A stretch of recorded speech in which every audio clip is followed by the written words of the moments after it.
Welcome back, Commander. How was your trip?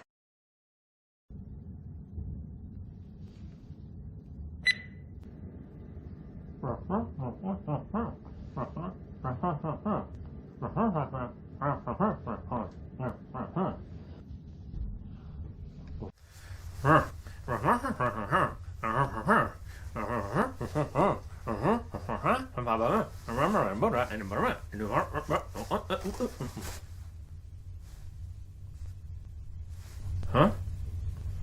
Oh. Were you able to collect the data we need to help the inhabitants of Earth? Yes, I have all the available knowledge that exists on Earth. I have the entire internet on this memory module for further analysis. During my stay on Earth, I met some very interesting characters. One day when I was in the local cantina, I came across this fellow. It was a little strange. He had something so valuable and hard to find, harder than finding a joke in this video, but he was willing to give it to me in exchange for my mask. A little bit weird.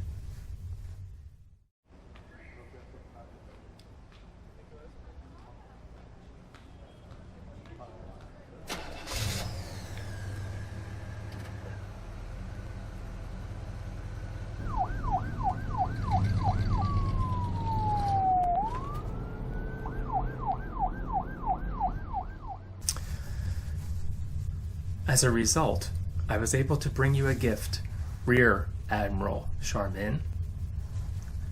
It's ultra plush, cause, you know. Oh yeah, and in addition to that, he also gave me one of these. He said he had two, and only needed one. Go figure. Strange guy. Yeah. I also found some other interesting item. They said this was the real thing. Now, I don't know what that means, and I don't know how real it is, but in any case, I brought some back for you to try. Oh, and also got you a pack of mints, because, you know, right? Why, thank you, Commander. I will use this sparingly so it lasts. Let me have those mints. Rear Admiral Charmin. Can I call you Rear? No? Oh, okay. Well, you know, I want to just tell you, I mean, you talk a lot with your hands. That's because I was born on the planet, wait for it, Dagobah. What? I'm Italian. I could put that in here. All my boys back in the old neighborhood are probably saying, "Yo, Damo, what's the matter with you? You're digging in on the Italians again." Hey guys, you know, we had fun growing up, but you know, you're all getting older now, so enjoy the time you have left. So just relax and chill out, okay? Mangia. Damo, is there anything you need before we begin? Well, you know, it was a long trip, so I'm a little hungry. I will have a snack brought in for you. Get cleaned up so we can begin. Okay, let's get started. Commander Damo, that's a really nice jacket. Why, thank you, Rare Admirer Charmin. It goes with my hair, don't you think? So on my visit to Earth, I discovered that there is this virus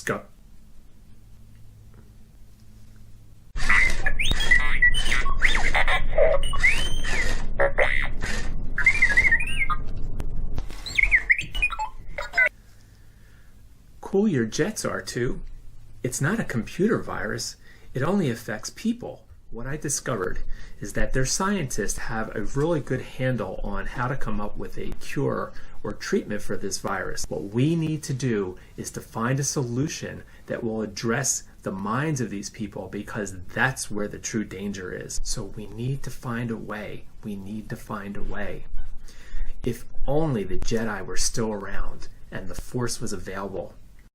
Take the memory module and work with R2-E2 to search for a solution to the fear, worry, despair that you described. Don't you mean R2-D2? No. R2-E2 is his younger brother. Please continue with your report. Oh yeah, I can see the resemblance now. What's the name of the virus? Corona.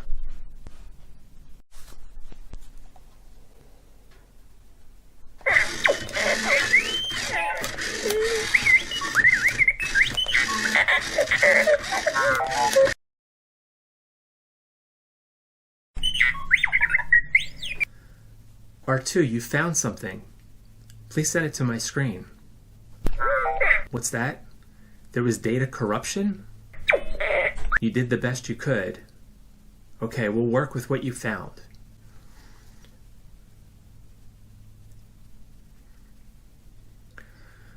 So it looks like you found this ancient manuscript called the Whole Bibli.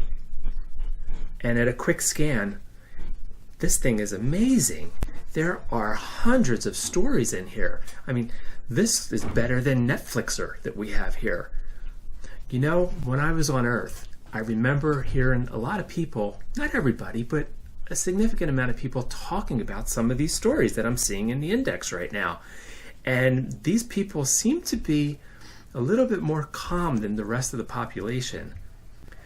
And apparently, a lot of families have this ancient manuscript, a copy of it in their homes, but unfortunately, they don't ever open it. They don't read it. Let me read some of the stories that are in here for you, real quick. The first one, these are sorted alphabetically. So this is the story of Adam and Evie. Now, Adam was a bachelor, and he was living alone. And he was kind of getting lonely, right? So one day, he falls asleep. And when he wakes up, he had this big pain in his side. And when he looked up, he saw Evie standing there. Now, Evie was pretty good. She was like a nurse, you know, so she kind of like tended his wounds and, you know, made the pain in his side go away. But now they needed to find a place to live. So this entity that they called God, who they heard speaking to them, but they never saw who he was. It was kind of like Bosley on Charlie's Angels, right?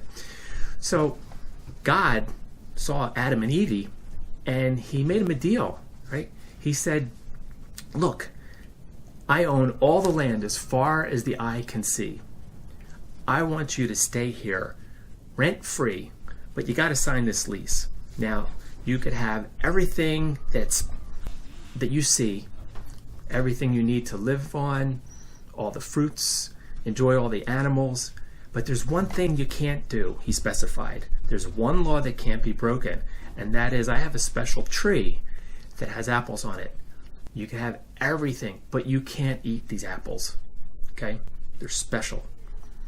So Adam and Evie, they thought, what a great deal, you know? We get to live here for free. Let's sign this lease. So they signed the lease, and they gave it back to the landlord. See what I did there? Anyway, so they're living in the garden. Life is great. They're happy all the time. La, la, la, la, la. And then one day, this slimy creature comes along. And he sees Evie sitting there, you know, by the pond, you know, smelling the flowers, whatever. And he said, psst, hey, Evie. She's like, yeah? He's like, how things going? Things are great. They couldn't be better. We have everything we could ever want. We're happy. We're peaceful. We never get old. This is great, great place here. Our landlord's a great guy, even though we never see him. But, you know, we talk to him on the phone, but we don't have phones yet. So anyway, so he says, you know, Evie, the apple, the tree, you know, like the thing with the tree, he doesn't want you to eat that, because if you do, you will own all this land because they're magical apples. And he doesn't want anybody to, you know, dig in on his turf. So Evie's like, really? I never knew that. Why would he do that? Why would he not tell us that? So he goes, okay, go take a bite. It's no big deal. Take a bite. Yeah, what do you got to lose? Right? So Evie thinks twice about it, and she goes over and goes and gets Adam. So Adam comes over, and she's like, hey, Adam, dude, look, this slimy guy here, he said that if we eat the apples, we get to own all this stuff anyway. We don't have to worry about the lease, and we'll be just as, equal to, like, God, who we never see. He never comes around. What did I say, right? So they think about it for a while, they hem and haw, they sleep on it, and then they come back the next day, and they're like, yeah, let's go for it. So they take a bite of the apple, and then the landlord shows up. And they're like, he said, I have one law, and you broke it. So he kicks them out of the place. So now they're out on their own. They don't have jobs. Well, it's because there were no companies yet. It was kind of early. And so they had to work. They had to go cut wood. They had to do all this stuff to live, right? They eventually had 2 kids, 2 boys. They were a little bit of trouble. But, and the kids grew up, and, one was able to cane the other one to death, and he killed him. I don't remember what their names are. They never said. So they died, and then they had to live from there on their own. And the rest, as they say, is history. Yeah, sad story. Yeah. Okay. So this next story is called Apple White Snow, and it kind of goes like this, right? So there was this chick, right? And we don't know what her name was, but she lived out in the woods with these 7 little dudes. They kind of looked like Ewoks, and they had names like Sleepy, Lazy, Dopey, Dasher, Dancer, Prancer, and Doug. And one day there was this evil chick that was like really jealous of her because she had all these seven dudes and whatever. So she gives her a poison apple, right? And she takes a bite. She falls asleep outside, in the woods. And it was really cold, and and it started snowing, and the snow was all white and everything. And we're not sure what happened, but we think she died of frostbite, because all she had on was her dress. But that's not the end of the story, you see, because Doug was an insurance guy, and he had taken out a policy for like $1 million, that went to the Ewok guys, right? So they were kind of covered even after she passed. Dang, girl, like, what is it with these girls and the apples? Huh? What can I say? We like apples. It was a good thing that Doug planned ahead because you never know when someone will give you a poison apple. Tell me another story. Damo, what is that on your head? It's like this. When I was on Earth, right, all these magical things were happening that I just described to you from the whole Bibli. And, people were saying that there's a special place. It's the greatest place on Earth. And there's a magical kingdom there. So I went. And guess what? There was a magic castle there, too. Yeah, it's pretty cool. Everybody walked around with wands, and everybody was wearing these things. So I got a pair. You like them? Oh, here's a good one. Hey, R2, try to keep working on those data integrity problems that we're having. With the data corruption. I'm reading this really cool story here, and some of it just doesn't seem to make sense. So if you can, try to clean it up, and I'll let you know when I find a bad spot. Okay? Thanks, dude. All right. So anyway, so this story, there was this guy. His name was Moses Goldberg, and they used to call him Mo for short, right? And Mo was the head of the union, Israelites 2:12, and these guys were working under pretty bad conditions. Now, Mo had 2 assistants. There was Larry and Shemp, and Shemp had a work accident one day, and he could no longer do the job, so Curly Joe replaced them. So now the 3 of them, are dealing with it. Now this union, they were working for this group called the Pharaohs. It was Pharaoh Inc. We used to just call them the Pharaohs, right? And there was the one head Pharaoh. His name was Yule something or other. Anyway, so Mo goes in to negotiate a new contract, with Pharaoh, because the working conditions were really bad. They weren't even getting paid. They were just given like room and board, and they were kind of like beaten a little bit every once in a while. They were a tough gang. Anyway, so Mo always had this stick that he carried, right? Kind of like the wand in Harry Potter, right? And this stick apparently was magical, right? And they tell a couple stories about it. So So this one day he goes in there, right, and he's talking with this Yule guy, the head pharaoh, right, and he says, hey, look, like my people, this isn't working out, they're going to walk off the job, they're going to picket, and they're going to go on strike. So they have this debate back and forth, and Pharaoh gets a little upset, and then Pharaoh's got this dude that's supposedly a magician, right, and this magician's got a big stick, and he throws it on the floor, and it turns into a snake. So Mo grabs his magic wand, right, and he throws his wand on the floor, and turns into a snake. What is it with snakes in these stories? So Mo's snake ends up eating the magician's snake. And the Pharaoh goes, oh, geez, something's up with this dude. Okay, magic stick and everything. So anyway, so Moses leaves, and so he goes back to his people. People say, hey, we're getting out of here. Go ask him one more time. So finally he goes back, and the Pharaoh sees, like, things haven't been going well for a Pharaoh. There were, like, plagues and all this other stuff going on, and he had just about had enough. So he says, look, he goes, take your people, get out of here. Maybe all this bad stuff will stop happening to my people, right? So anyway, so they picked up the bags and they moved to, whatever. They left, and they were getting ready to go to some hills in Beverly or something like that, right? So they left, and after they left, Yule, the head pharaoh, he's like, what do I do? He goes, go back and bring them back. So he sends his gang of pharaohs out there, and they go after these people, right? Now, at this point, they were far, far away in the distance. Well, Mo and his group, he had thousands of people that were members of his union. So they get to this point where they come up to the sea. So he's got the sea in front of him, and he's got the pharaohs coming after him from the back. They were a bad dude gang, right? So he picks up his magic stick again, and he holds his arms up, and next thing you know, the water of the sea spread apart. And they were able to walk through the water. It's like, man, what a magic stick this is, right? So the thing is that they all walk through. Pharaoh dudes, they start coming, and they see the water, and they're looking around, and they're like, whoa, you know what? They're way up there, so let's go get them, boys. So him and the boys, they go down there, right? They got their chains and everything, right, and the knives, and they start chasing him. And at this point, Mo and his group, they made it to the other side of the lake, or the sea, or whatever it was. A big body of water was wet, And they get on dry land, and once everybody's safe on land, he puts down the stick, and the water comes back in, and all the pharaohs, they drowned. That was that. That was a tough day for the pharaohs. So the Israelite Union, they kind of escaped that one. They got off easy. They were lucky. In the old days, they used to beat people up. I remember seeing the pharaohs in American Graffiti. They were very bad boys.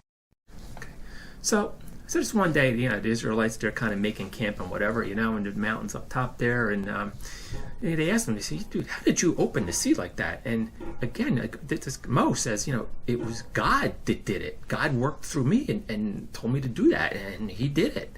And there's this God thing again, I'm thinking, this God kind of sounds a lot like the Force in our time, right?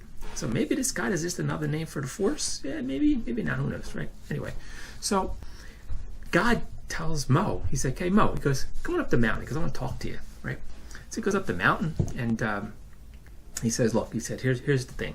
He goes, I'm going to take care of you guys. Don't worry about where you're going to get your food. I know you're going through the desert. It's going to be a long trip. I'll take care of you every morning. I'll give you something to eat, and, you'll be okay. Your people will be good because I'm here. I'm taking care of you, right? You're my people, right? We're peeps, right? So God says, look, he goes, I'm going to give you 10 commands. And I'm going to kind of put them on these 2 stone tablets here, all right? They're going to be the do's and the don'ts, all right? So the do's are going to be on one side, and the don'ts are going to be on the other side. And I'm going to carve them in the stone. You remember the Flintstones, how they used to carve their mail like on a tablet and then put it in the mailbox, and Big Bird would take it away? He goes, well, it's kind of like that. So anyway, so God gives them these 2 tablets, right, with the 10 commands on it, right? So Moses comes walking down like Charlton Heston down the mountain. Hey, look at me. I got these 10 commands. God talk to me, right? Anyway, so he shares them, with the group, and he says, hey, look, there's 10 commandments here. And they say, ooh, really? God's been taking good care of us. We're kind of getting a little restless, though, because, we've been here a long time. It's been how many years? We're in the desert. The sand's hot. And thank him, next time, for the manna in the morning. It's, it's good stuff, right? So Mo gets all the people together, and he says, look, I'm going to read you these commands, from God, right? And, Yeah, R2, there's a little bit of data corruption here. He says maybe if you could clean some of that up, I could get a better description of what these things are, right? So it says things like, on the do list. Okay, so there's a do list. So on the do side, it says, you got to love your neighbor the way you want to love yourself. I'm thinking, is that really something that we should do? Because, I know this guy, he lives a couple towns over. If he loved his neighbors the way he loves himself, he's going to get arrested. The vice squad's going to come take him away. Man, and I'm just saying, there's something here. It says something about the golden rule. He who owns the gold makes the rules, I guess. Oh, wait. Then it also says, love is never having to say you're sorry. I don't know if I agree with that because, I screw up a lot and I'm always saying I'm sorry, to my wife especially, it's like, I'm not sure about that. Anyway, so, all right, so let's go move on. So the next one says, always love your God with your whole heart, your mind, and your body, and your soul. I'm thinking, if I did that always, I never have any time to get anything done. So, what's that? Oh, it also says, God is always with you? Oh, man, you just can't see him? But he's always there to help? Dang, this is good news. I could go do the dishes. I could wash and he could dry. Awesome. We'll get these dishes done in no time, and then I won't have to say I'm sorry again to my wife for not doing the dishes, And then, when we're done, we could go sit down and watch the game because we'll get done early, right? Me and God watching the game together. Now, the next one, there's a couple on the don't side, right? There's a couple of things here, like don't steal, don't lie, don't cheat, stuff like that. But there's a couple of things in here that they say don't covet. And I'm not sure what covet is. One is like do not covet your neighbors, and then the rest of it's garbled. R2, can you work on that? Come on, man. We got to get this thing cleared up so we can, get the facts straight here. And then the second one says, do not covet your neighbor's wife's R2, help me out here. Come on, send me the rest of this. This seems important, Let's see. Do not cover your neighbor's wife's grass. Grass. I don't know if I agree with this one either because, sometimes when my neighbor's away, I try to help him out. I mow his grass all the time, and when I go away, he comes and he mows my grass. So I don't know that that's a bad thing, but they're saying like, don't covet your neighbor. So covet must mean mow, I guess. I don't know, right? Hey, maybe if we go back to number one, where God's always with me, he could weed whack and I can mow. We get done sooner, and the neighbor's happy. But it says not to do that. So I think we still got some corruption there. R2, work on that. All right, thank you. Okay, so check out this next story. There's this dude named Noah, right? And Noah was just minding his business one day. And again, God talks to him. It seems like God's talking to everybody in these stories. Man, this would make a great mini-series, right? So God's talking to him. He says, no. He goes, the people here, I'm not really happy with them because nobody's listening to me. Nobody's following my 10 commands that I gave Mo a long time ago, And so I'm going to have to do something about it. I'm going to make it rain for a really long time. And I want you to build a boat, big boat, like not a small one, like a big boat. And I'm going to have all the animals come to you, like one of each, male and female, and make room for the boat, and bring some shovels with you. And at some point, before too long, it's going to rain, and even though you're 30 miles from the beach, that water's going to come in. It's going to come all the way into here. It's going to pick up your boat, and if you're on the boat, you'll be saved. Bring whoever you want, whoever listened to you, put them on the boat with you. We'll save them too, right? So Noah goes out and he says, hey, tells his friends, and they say, you're crazy. That's crazy, Noah. It's like, what are you nuts? We're 30 miles from the beach. It's never going to come in that far. It's not going to rain. It rained before. We're used to it. We kind of get used to it. So long story short, Noah builds the boat, gets all the animals on the boat. It rains. Boat rises, floats away. People drown. They're screaming, Noah, could we come on the boat? They didn't want to come, so they lost their ticket, right? So boat takes off. At some point later, the earth is covered with water. The water starts to succeed, goes away. Now I got to give this dude credit. All those animals on the boat, who cleans up after them? I got 2 dogs, and it's a job to clean up with them, clean up after them just once a week. Let alone have the elephants, and the tigers and the lions, and what a mess. Oh, it must have stunk in there like nobody's business. Anyway, happy ending to this story. Rainbow comes out. Noah finds land. They start all over again, him and his family, and again, the rest is history, right? This guy is some dude, man, right? So, R2, have you had any luck trying to find a Jedi Master that can help us?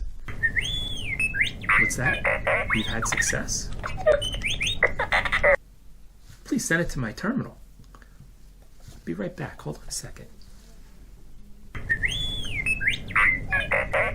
So what's that, R2? You found references in the whole Bibli about a man that they called Master? A lot of stories about him? And a lot of people called him Master. Please send it to my screen. Let's take a look. Oh, you gotta see this dude's amazing. This dude, he was just like, he didn't live very long, but man, oh man. He's like, he healed the sick. He walked on water. He preached a lot. Some people liked it. Some people got really, ticked off with what he said because he was like stepping on their turf, right? Anyway, he even brought this one guy back from the dead. Whoa, this guy's more than a Jedi. What was his name? Jedi Master Jesus? Wow, we gotta find out more about this guy. Oh, what's that? They killed him? They what? They nailed him to a tree. And then he came back to life 3 days later? Whoa, this Jedi Master Jesus, and they say, people, when I was on Earth, I heard people saying, Jesus talked to me. He guided me. I'm thinking, but he lived like 2 millennia ago. That was a long time ago, right? And maybe he's like this God that's in the Force where people hear him talking, and they feel his presence, but they just can't see him, right? Maybe that's what it is. It's the same thing. Kind of like when Obi-Wan Kenobi, and the other Jedi Masters, after they left this plane and they went wherever they went. I don't know where they went, but every once in a while, they would show up and, like Luke. Oh, Luke is also in this whole Bibli. He wrote a whole book in here. This guy Luke, yeah, it was pretty good. Anyway, so Luke would hear him and they would tell him, use the Force, right? And people on Earth would hear, and they would hear things like, love your neighbor. Well, we kind of covered that earlier, but I think what they meant was, treat people with kindness. And then the thing in here says something about what love really is, even though we were kind of guessing before. It says something about being patient. Try to do that during traffic sometime. Be patient, yeah, right? Be patient, be kind, call on your old neighbors, if they need help, if they can't get out and get some toilet paper these days, things like that. Just be really good for other people.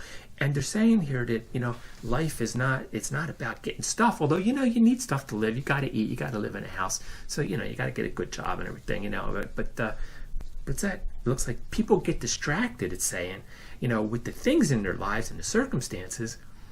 And he was telling people when he was here, it's like, oh, look, come to me. I'm always around. Just like God. God's always there too, right? Remember Adam and Eve, right? Just like God. He's always around. But he says you got to call on him. And, from talking to some of the people there, they were saying, I asked them, I said, well, how do you get to know this guy if you can't see him? And these people, a lot of people have this whole Bibli in their house. They never use it. So how do you get to know him? He says he's always there, but people don't hear him. Not everybody hears him. Some people do. So he said, this is what you got to do. 1, keep reading the whole Bibli. There's a lot of good stories in there. Very entertaining. Better than Netflixer, right? So, but some of those stories will inspire you and maybe give you a clue on how to communicate with them. And then one of the things that, I actually read this for a little bit, and I tried it once when I was down there. Somebody helped me do a meditation, a guided meditation or something there. He talked to me, and I thought I saw something or heard something, and just felt really good afterwards, though. Anyway, so they're saying, if you spend a little bit of time each day, start out with a couple minutes, like God said, I'm always with you. Like, okay, who's got the time? But unless he's going to help you do the dishes, then that's good, right? So spend a couple minutes every day, and call his name. And he says, if you keep calling my name, I hear you every time, but if you keep calling enough, you're going to hear me, because what's going to happen, see, it's kind of like a radio. Your body's kind of like a fine-tuned radio, and everybody's kind of on the static channel, and depending on how much you tune in to catch the right signal is how much you can hear him or not. Makes sense to me, right? So the more you call his name, and the more you take time, like each day, to just relax. Something in here about the biology. It says, there's two kinds of things in the body. One's called the parasympathetic nervous system. I don't know what that means. And the other one is the sympathetic nervous system. And like when you're doing stuff, you're busy and you're engaged, and you're a little stressed here and there, then you're in the sympathetic nervous system. But apparently when you get relaxed, whether you listen to music, take a hot bath, or shower, or meditate, they said meditation is really, really good. It's better than anything that I've ever experienced. Anyway, so when you take this time, what happens is you get real relaxed and you get calm and you get peaceful. And this Jedi Jesus, he said he was the Prince of Peace. So when you feel peace, I guess that means you're feeling his presence in some way, right? I mean, I hear him talking to you, but when you feel his peace, yeah, you're in his presence. Right? Good thought, right? So if you spend time, like every day, a couple minutes, whether you're reading the whole Bibli or take time to relax, get into that parasympathetic nervous system part of you, right? Left brain, right brain, I don't know. That's when he starts making himself known, where I guess you start to hear him and he guides you. And I've noticed that when people who do this, their lives go a lot smoother. They don't struggle with things. If bad news comes, they can deal with it, because they know that Jedi Jesus is always with them, and he talks to them and he gives them advice. Sometimes he's not there. Well, put it this way: sometimes he's always there, but sometimes he chooses not to give you advice. I don't know why. He said he's always there, going to help, do the dishes, whatever. Right?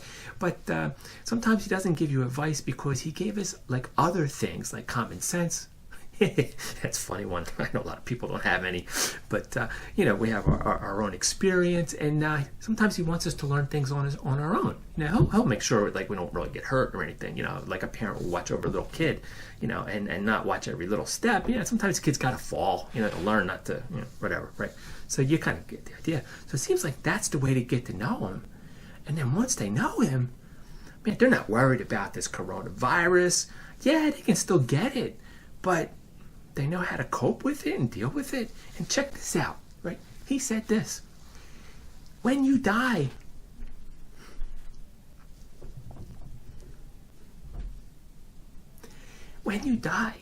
I'm going to be there with you. So this isn't the end. Forget your Game Boys and all the traffic and the work and all that other stuff that distracts you. I'm going to be with you. And guess what, dude? I got a house for you where I live, set aside just for you. Like, whoa, what did I do for this? He said, because you listened to me. That's what he said. He said, you listened to me while you were down there. This is heavy stuff. This Jedi Jesus. Dudes, this is my message to the people of Earth. We got to go back there, and we got to let everybody know. Let the scientists worry about the virus. We got to let everybody know. And maybe this is a secret in a lot of places because people don't want you to know this, right? We got to let everybody know. You got to get out there. You got to relax. You got to take time every day. If you have a whole Bibli, read it, right? You got to do whatever you got to do to relax, because when you relax and you got to call in this name is powerful. I've seen this name, just the mention of this name, calm things down like that. It's amazing. This Jedi Jesus, we got to let them know this is the secret to deal with the fear and the worry and the lost job and how you're going to pay your bills. This is what you need to do so that all that other stuff goes away, and then you feel that peace. Yeah, you still got to deal with it, but you do it from a place of peace and joy and love. Wow. This is heavy, heavy stuff. Man, oh man. Thank you for sending me to Earth. I never would have realized this if I hadn't gone there and actually experienced some of this stuff, for myself. But I can tell you that this stuff really works. And Jedi Jesus is real. And he's always saying, use the Force. But that Force means call on God, call on me. I'm here. I'm your personal God. Wow. Man, we could do anything then. And check this out. He also said the things that I did, you can do. Like, holy cow. Now, I'm not going to be walking on any water soon, but, you know, there were times when people were sick, and I asked them to help me. And sometimes they got better. Wow, man. All right, we got to get going. Listen, we got to broadcast this message to the world. We'll get it out there, and we'll go from there. Thank you, Rear Admirer Charmin. Peace out, everybody. Well, if you made it this far to the video, I want to thank you for watching. I hope this had some meaning for you. The things described in that video as far as how to get to know Jesus are real, and they really do work, and I can personally attest to that, and I have witnessed others experience that presence, sometimes during a guided meditation, other times during healing sessions. The stuff is real. Jesus is real. Get to know him if you don't already. If you already know him, get to know him even more, because the things that he can do through you are just incredible, and you have to experience it to understand. It can't be explained to you. It can only be described in a vague way, but when you experience it yourself, suddenly some of your beliefs will turn into knowings. So if you are out there and you are afraid of this because of this virus, if you've lost your job or you're ill or you know somebody that is, go back and watch that video again. There were some humorous moments in there, I hope. But the message is clear in that there is an unseen God, and it's very possible for you to get to know him. Use the methods that were taught there. Take time each day to get relaxed. Take care of yourself. Eat the right foods. Get relaxed. And the more that you relax, the more that inner self will start to open up, because the outer world will calm down. And suddenly all those other things, those other perceptions will begin to manifest in your awareness. So I hope you enjoyed it.